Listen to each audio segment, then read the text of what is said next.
What's going on, gamers? Today we're back with some more Outriders Worldslayer. What I'm going to be covering today is some of the skills you should be looking at for your Pyromancer and how I believe they all stack up.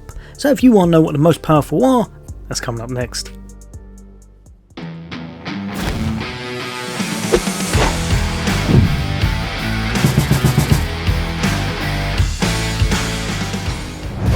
Welcome back everybody. Today we're going to be looking at some of the Pyromancer skills, how I think they all stack against each other, which ones are the most powerful, which ones you should be trying to put in builds, and what ones kind of fell off a little bit since the original game's release.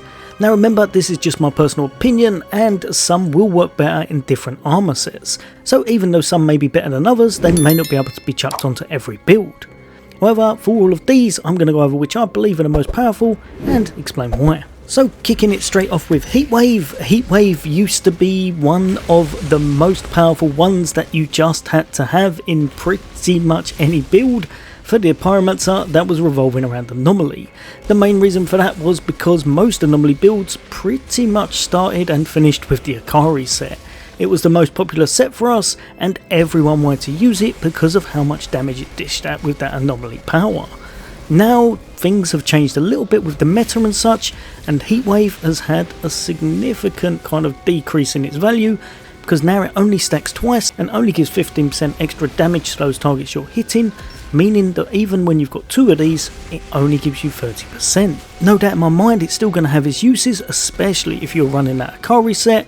However, I think now it's probably going to be a little bit more inclined to be put into those firepower builds because of the armour mod we've got, where you get 40% extra firepower when you're standing in a kind of anomaly lane once this Heatwave is used. For me, because of this, I think at the moment, unfortunately, it's going to be chucked down into our B rank because it's just not quite as powerful as it once was, especially in those meta builds.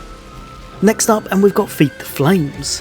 Feed the Flames now is actually a little bit better, I'd say, than it ever was, because you can quite easily use it for ad clearing. It's quite powerful in some builds. Also, don't forget you've got the added effect of it giving you back health, and there's a few mods that definitely help this to be better than it was before. However, it is still not top notch. I'd say it probably works best in the Reforged set currently in order to clear quite a lot of ads at a ridiculous range, but compared to some of the other mods, compared to some of the other skills, I'd say it probably doesn't hold up quite as well because it doesn't give any additional, because it doesn't have quite as many mods and such associated with it that gives buff to your anomaly or that does extra damage to targets. Because of that, it's going to be sitting alongside our Heatwaves, swiftly being chucked into B tier again. So next up, and we've got one of my personal favourites, and that's Thermal Bomb. Since the very start of the game's release, it's just an absolutely fun one to use. It does a lot of multi-clearing there, especially with that Heat Seeker set, and I think is one of the most fun to use and quite devastating with that 30% extra damage to targets, one of its armour mods. Whereas before it was actually quite hard to use and most time you wouldn't be relying on this for clearing too much, or you'd have to spec an abundance of mods into making this work. Now it's a lot better than it used to be. Does a lot of damage, doesn't need much chucked into it, especially like I said with that Heat Seeker set, and because it gives extra damage to targets that you're aiming at once you use that 30% mod, it also makes it great for that single target. Because of that, I'm going to be chucking this into the A spot. Next up, and we're coming over to Overheat. If you want to positively hit every single thing on the map, Overheat is going to be your go-to skill. This doesn't quite do the most damage, but the actual area it encompasses and the amount of value you get from it is second to none. And in the right setups, it can clear probably faster than most other builds. I'd say in Worldslayer is probably near enough the same as it was originally. A lot of people I think will be chucking this into the top slot. I never really enjoyed using Overheat. You need to use a lot of mods to make it work most times. It is an amazing skill, however now because of Thermal Bomb and because of the Heat Seeker set, you now have a way to take out a lot of enemies at once, whereas before this was probably the only way you could achieve that. However, it can be worked into a lot of build, it can stun the opponents, it can do an absolute abundance, especially if you're using it with the Firestorm mod now where it captures that heat over and over again. However, for me, I'm probably going to chuck it in at A tier now because I believe some of the other mods that are S tiers are slightly better than it. Jumping over to our next skill, and we've got Volcanic Rounds. This is going to be your go-to firepower skill. If you're not using this, you probably should be if you're going down that firepower route, because it's going to be our anomaly rounds and the way you're going to want to go.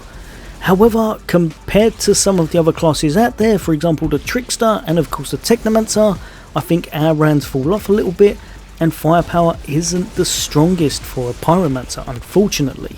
It can make some very fun builds, it can make some great hybrid builds, but firepower overall isn't quite up to scratch when compared to some of the other classes. Not to say that it's bad, it can complete all the content in the game, however I'd say it's one of the lesser skills that we get, and unfortunately because of that I'm going to have to bop it all the way down into the lowest ranks in C tier. If however you do want to make it work, remember what I said earlier, Heatwave now has that mod where it provides 40% extra damage whilst you're standing in that anomaly wave, so like I said, you can definitely make things work, but I feel like this is definitely not one of our strongest skills. So going from one of our weakest skills, we're now bopping over to what I believe is probably one of our most powerful skills, and it's not even because of the skill itself, but it's because what it brings to your builds and such, and that's Ash Blast. Ash Blast is just such a good skill, and the main reason is because of what we've got going on with other areas. One of the mods will allow us to do 30% extra damage with our anomaly and 40% extra damage with our firepower when we hit an enemy with Ash Blast, which is just amazing for those single targets and bosses.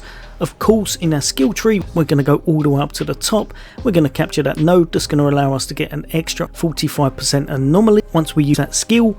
It just brings a lot to the table. Also has quite a nice air effect, is going to make sure things can't get to us, and can work in pretty much any build due to the fact it can do more damage with your firepower or your anomaly. I think it works best in anomaly myself, and is definitely one of the go-to staples in pretty much any anomaly build. Because of that and the amount of extra damage that you can get when you're using this, it's going to jump straight up into that S tier. Next up, one of my personal favourites, we've got the Phaser Beam. This I've been using since the game's original release. Such a fun skill to use. There's a couple of nice mods that you can put on it, like the increased radius and the extra damage I think is pretty much a must.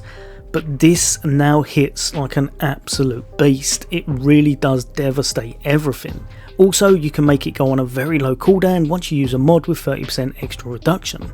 I think you'll be seeing this in a lot of anomaly builds, as at endgame it can hit a couple of 100 million now, probably above that if you're spec'd out right, and it's just a lot of fun to see as you melt those bosses and enemies alike. Because of just how easy it is to use, how much damage you can get from it, and just for how easy the skill is to put into quite a lot of gear sets, I'm going to be chucking this alongside Ash Blast into that S tier. Now last but definitely not least, this has come from the very hardest to use, kind of worst skill, to now just one of the most powerful and best in the game, and that's Eruption. I always loved the look of Eruption, it looked amazing, I tried to make it work a lot. It could to some extent, but you had to put so many mods on it that most of the time you were lacking in a lot of key areas. Now you have a lot more mod slots to play around with. Because of the Pyromancer's packs tree, because of the 100% extra damage from the Lava Light set, which I would highly recommend with this. This is now the absolute top dog for doing exceptional damage to bosses and single targets, where you can kill the toughest enemies in the game with just one rotation of 3 triple burst eruptions. Probably one of the most fun builds you're going to actually make with a Pyromancer currently. If you're taking advantage of that Lava Light set, make sure you chuck this in that build and you definitely won't regret it. If you're not using Lava Light, then Phaser Beam may be your go-to, as that can be chucked into quite a few builds as well. But for now, this one, because of just how devastating it is and how it can destroy bosses better than any other skill we've got, again, it's being chucked up into our S ranks. Right, you gamers, hopefully that's helped a few of you guys and girls out. Let me know in the comments if you've got any differences. I'd love to hear from you, so chuck in a comment. As always, for all things gaming, for all things Xbox, take care. I'll see you on the next day.